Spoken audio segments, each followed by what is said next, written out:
So today we're going to take a look at what's going to happen if the Vatican City tries to form an empire in the modern day. This video is going to be very unrealistic. All the events that are going to happen are purely fictional. Make sure to subscribe to the channel. But yeah, now let's get right into the video. Now, even right here, the Vatican City looks much bigger than it actually is. But I can't show it any smaller on this map. And in order to be able to form an empire, we can see that the Pope, which right now there is no Pope, but the Pope calls for a crusade. Not a crusade in the Holy Land, but in Europe itself. And this message is sent to pretty much all of the European nations where the Catholics live. And after calling for this crusade, we can see that the Vatican City declares war on the Italians, because that's the only thing that they can do right now. Now, unfortunately for the Vatican City, they're located inside of Rome, because of which they were taken out right away by the Italian forces. But what the Italians did not expect was a crusade against the whole country. And this comes in very unexpected ways, as we can see that a very well organized army from all over Europe now arrives, and they all start to push into Italy. From Austria, we can see that they secure Venice, and they push around and secure a lot of regions. These Crusader troops heavily outnumber the Italian troops, because of which the Italians are unable to push these guys back. These troops now push down, and eventually they were able to destroy most of the Italian forces. They recapture the Vatican City and Rome, and with the capture of their capital city and with most of their armies destroyed, we can see that the remaining parts of Italy go ahead and surrender, and the Crusader forces secure a huge victory here. Now they take control of the entirety of Italy, and they are not going to stop here. Now all of the troops that entered Italy are now working under the Pope, which means that they are not related to the countries that they came from, and the Vatican City is not going to stop here. We can see that now they start to develop a pretty formidable navy in the Mediterranean Sea. Already the Italian navy was pretty good, but they start to work on it even more. They make it better. Yeah, the next country that they declare war on is Slovenia. Keep in mind that the Vatican City is very strong, especially their military, because a lot of troops from all over these countries have joined the Pope, so keep that in mind. The Italians started pushing to Slovenia. Right away they capture the capital city. The remaining parts of Slovenia surrender, and we can see that all of Slovenia got completely annexed by the Vatican City, or the Vatican Empire. The Vatican Empire does not stop here. They send out another call for crusade. This time it's going to be much more crazier. A lot of troops from all over Europe once again join the Pope, and with the navy that they have built, they do something very crazy. Even though in the modern day Israel has some good relations with those guys, but the Holy Land is the Holy Land, and to take over the Holy Land, we can see that the Vatican Empire now declares war on Israel. So let's see. We can see that the Vatican Navy now has arrived on the coast of Israel. There is a battle between the Israeli and the Vatican Navy. The Vatican Navy destroys the Israeli Navy. They make a naval landing up in the north, securing Tel Aviv and some of the other northern regions. Again, the Israelis are heavily outnumbered here, because of which they're unable to push the Vatican troops back, or the Crusaders back, and eventually Jerusalem was captured. The remaining parts of Israel surrender, and the Holy Land now has been secured. This is a huge victory for the Vatican Empire. Their morale is at its all-time lowest because they now secured Jerusalem, but they are not going to stop here. With the amount of troops that they got, they want to go against one more strong country, and that country is going to be Greece here. Unfortunately for the Greeks, the Vatican Navy is much more superior. We can see that they make a naval landing in the western parts of Greece, and they start to push around. The Greek forces do meet them, but they are unable to push these guys back because of being heavily outnumbered. The Greeks are trying their best to push them back. Orthodox and Catholics are not getting along too much, but the Crusader or the Vatican troops don't stop here, as they continue their push in, eventually being able to capture Athens. The southern parts of Greece surrender. These armies continue their push up, and now they're pushing up towards Thrace. On the way, they secure the city of Thessaloniki, but eventually with the destruction of most of their armies, the remaining parts of Greece go ahead and surrender. In a peace negotiation, we can see that all of Greece got completely annexed by the Vatican Empire. The Vaticans are going to try to enhance their military again, because they have a lot of upcoming military campaigns. They now even start to recruit troops in Italy. More and more troops arrive from the other European nations. They import new weapons too. And after all of these preparations, we can see that the Vatican Empire is now ready for their next military campaign, which is going to be a major one. It takes them years to prepare for this one, but they finally go ahead and declare war on Turkey. The first thing that we can see happening here is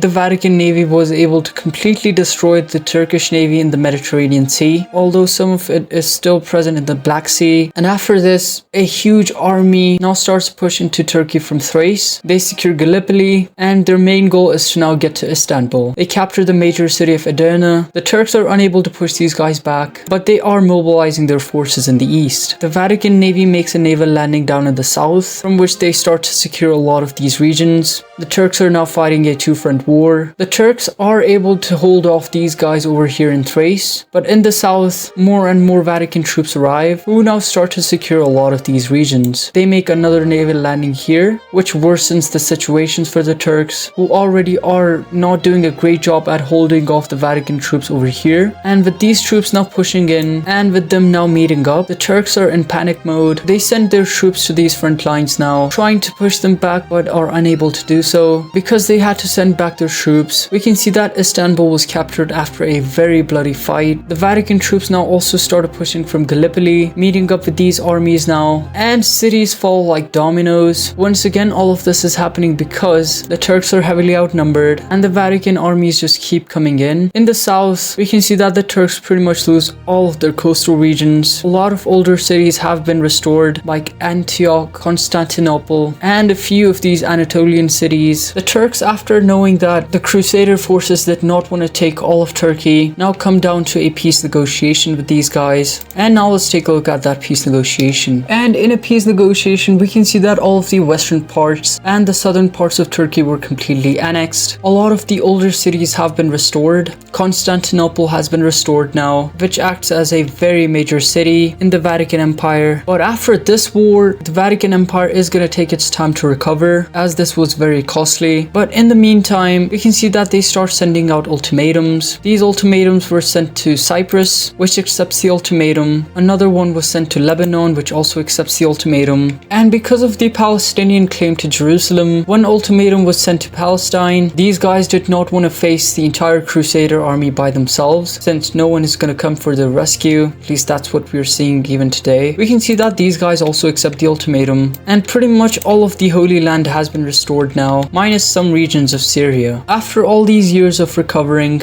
we can see that the Vatican Empire continues. They send out ultimatums to pretty much all of the Balkan countries. Out of all these countries, Kosovo, Montenegro, as well as North Macedonia accept the ultimatums, but countries like Serbia, Albania, Bosnia, and Croatia did not accept the ultimatums. So the Vatican Empire now decides to declare war on all of these countries at the same time. But yeah, at this point, you also need to know that the Vatican Empire is pretty much unstoppable, as they have a lot of manpower. Their military is one of the best in the world, and things are not looking good for these Balkan countries. Things start off over here in Croatia, where right away the Vatican Empire was able to capture the capital city, which leaves these guys completely demoralized. They also push in from the western parts. Down here in Albania, the Vatican Empire pushes in, securing the mountainous regions of Albania and trying to get to the capital city of Tirana. Another army now pushes into Bosnia. Unfortunately, their capital city was also right on the border, or very close to the border. They lost their capital city. Up in the north, the Croatians get absolutely devastated because the main Vatican armies were up in the north, so they start to push down. They also secured the eastern parts of Croatia. After a lot of devastation, the remaining parts go ahead and surrender.